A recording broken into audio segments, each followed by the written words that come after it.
Christmas carols, and here's a Christmas story, and then tonight at 10 o'clock, you're welcome to come back if you're able. And we light the candles, and we have a more traditional service with kind of a typical sermon. And we were doing this service for a while. We didn't have any message, and we thought, well, that's not right for us to go through something like this and not say why we're here. And we're here because we want you to have the good gifts of the season in your life. And so, over the last 4 weeks, we've been lighting this wreath up here, and they help us to remember the 4 gifts of Christmas, the light of Christmas, which is hope, peace, and love, and joy. Now, these are not passive gifts. They're not gifts that we just get by not trying or by not holding our arms out to receive them. They're things that I hope this evening that you receive into your life, that you make a commitment to put into practice, and that you intend to give to others. And so, a few years ago, we chose slides with quotes on them that for us symbolized each one of those great gifts that people receive during this season. So this year, the first is hope. And I chose Martin Luther. Who else are you going to choose in a church, right? Martin Luther. Even if I knew that tomorrow the world would go to pieces, I would still plant my apple tree. To me, that's hope. To me, that's intention. That is knowing that the things that we think aren't always right. And sometimes in life we give in to despair, we give in to fear. And sometimes those things that we are afraid of, or those things that we are despairing of, aren't really true. That those things have been tormenting us, and we could be living our full life. So today we want you to have a full life, and to plant an apple tree. To do those good things even when you can't see the effect of the work you're doing. And also, so that we won't do good work so that we can get something good in response. We do it from the condition of our heart. The good person brings forth good things out of the goodness of their heart, Jesus said. So I also get 2 in a row, and then Emily gets 2 in a row. Today it just so happened we picked the gifts in this order.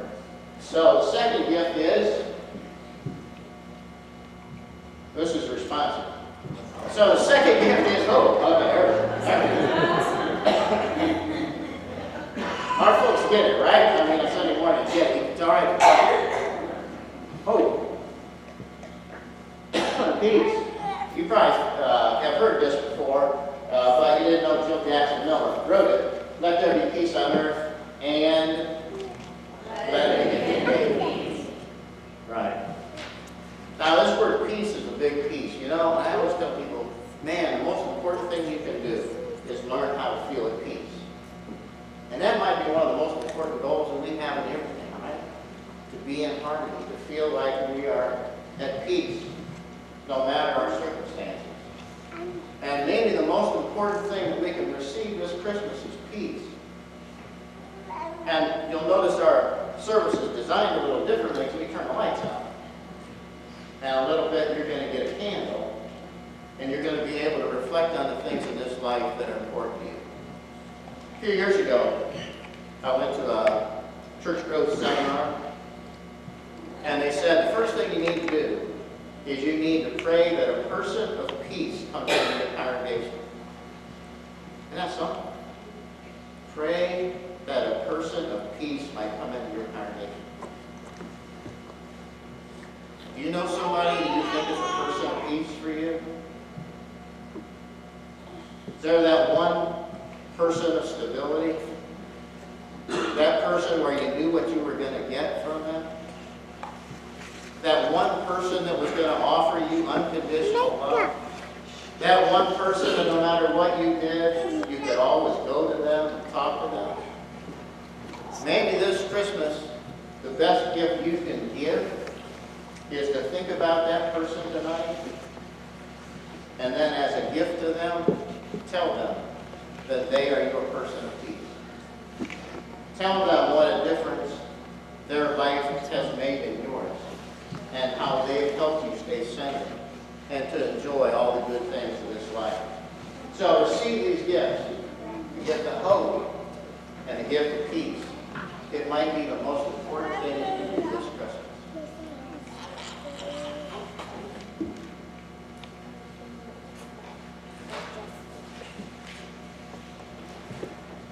I have felt so overwhelmed by the story that we are sharing in tonight. And when the Spirit is so palpable, I feel in my heart the Nativity story. I want to let you know that many of us have been getting to know each other, and my heart has been touched by this congregation. And in that spirit of the particular witness of this place, as I was reflecting with Pastor Kevin on the themes of our Advent season, I knew that I wanted to speak to this quote because of Trinity. And it has to do with joy.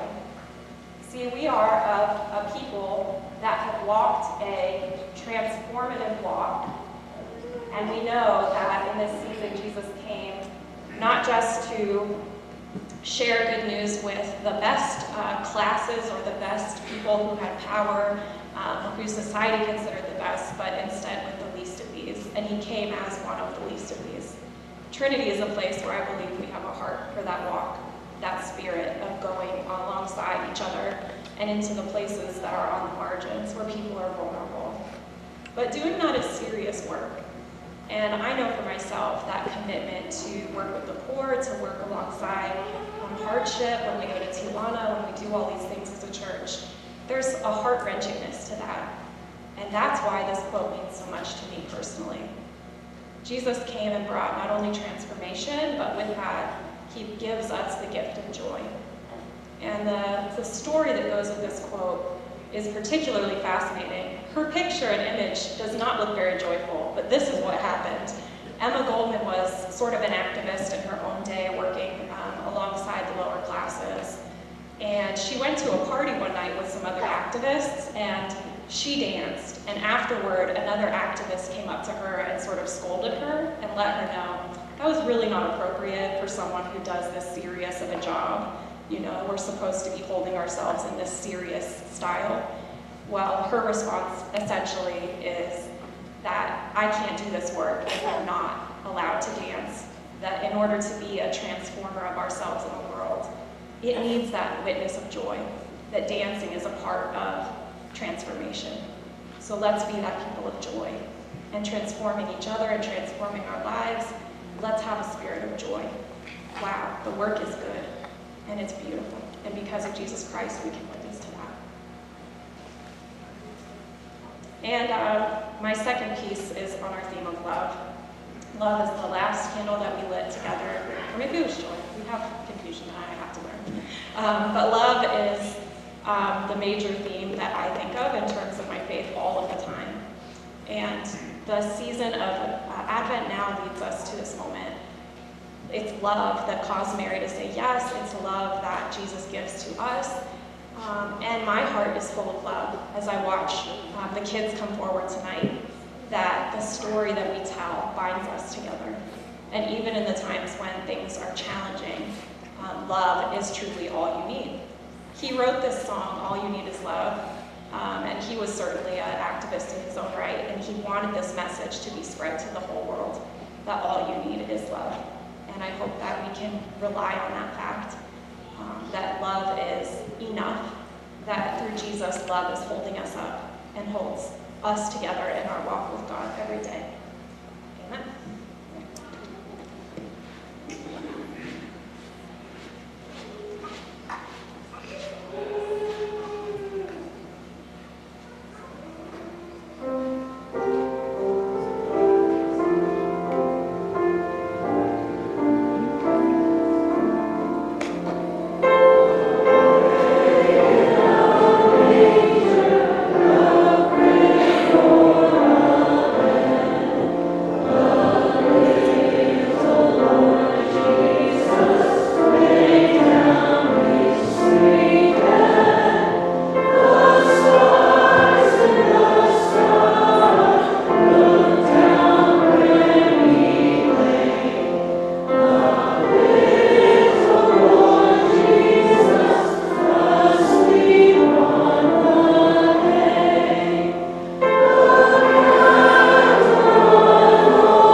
they had seen at its rising, until it stopped over the place where the child was.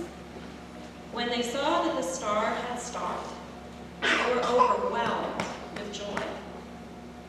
On entering the house, they saw the child with Mary, his mother, and they knelt down and paid him homage. Then, opening their treasure chests, they offered him gifts of gold, frankincense, and myrrh. And having been warned in a dream not to return to Herod, they left for their own country by another road.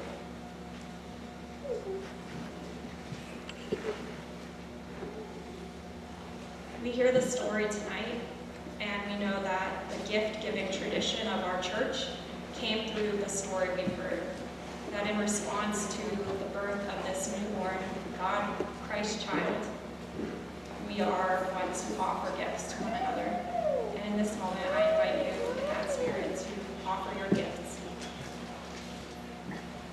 Would the ushers please step forward?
Service continues.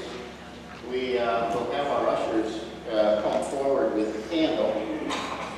And symbolically, Emily and I will light our candle from the Christ candle.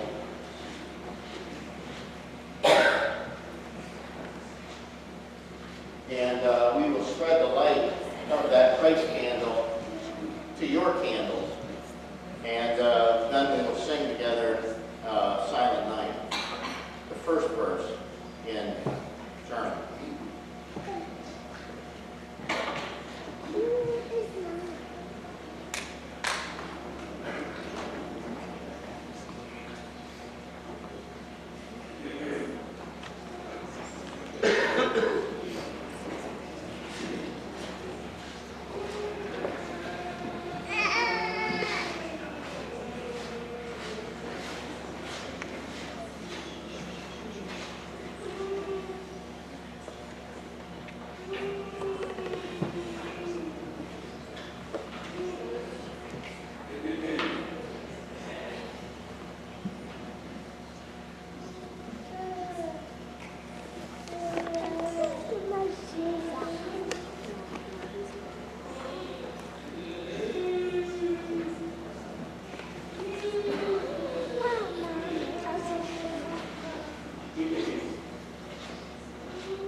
Purple inside it.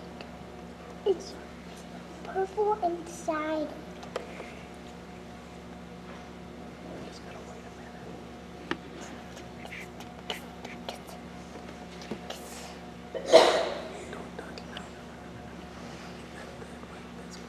Why? Because you don't want to take pictures before. Is everyone? Is everyone?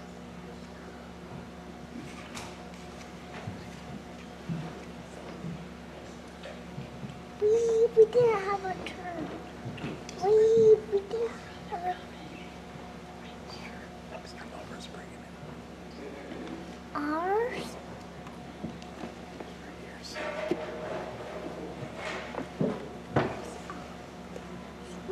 Where's ours? Darling, be careful.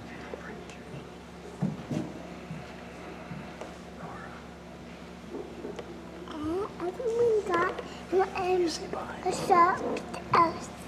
Grandma Scott. I didn't get one.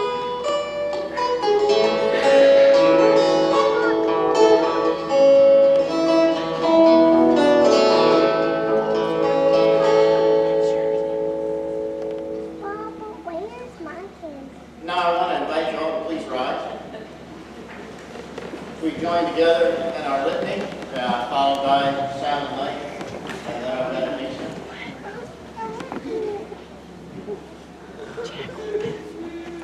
Rejoice in the peace that comes from knowing Christ, the light of the world.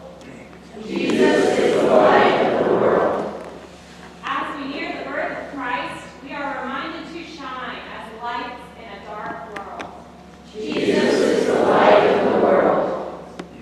We spread the light of the Christ candle to each of your lights. Feel the presence of the Lord. Be still and meditate on God's love. Jesus is the light of the world.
So this is Christmas. What have we done? Another year over. We want to be done.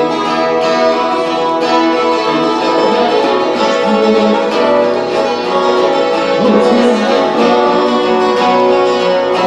One year after year over. We all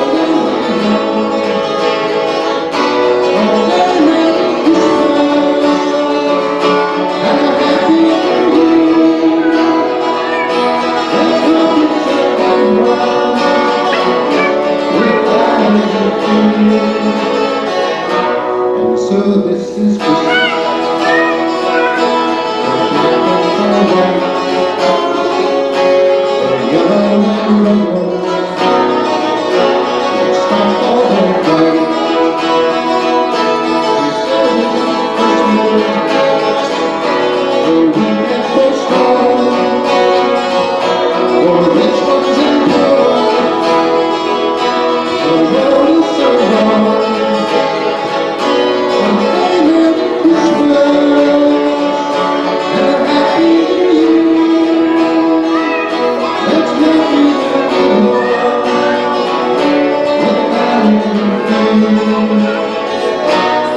So this is Christmas.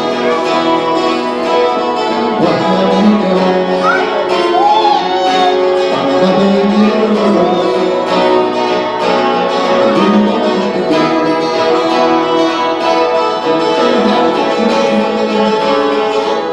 I hope you have fun. Don't give it up. The old and the young.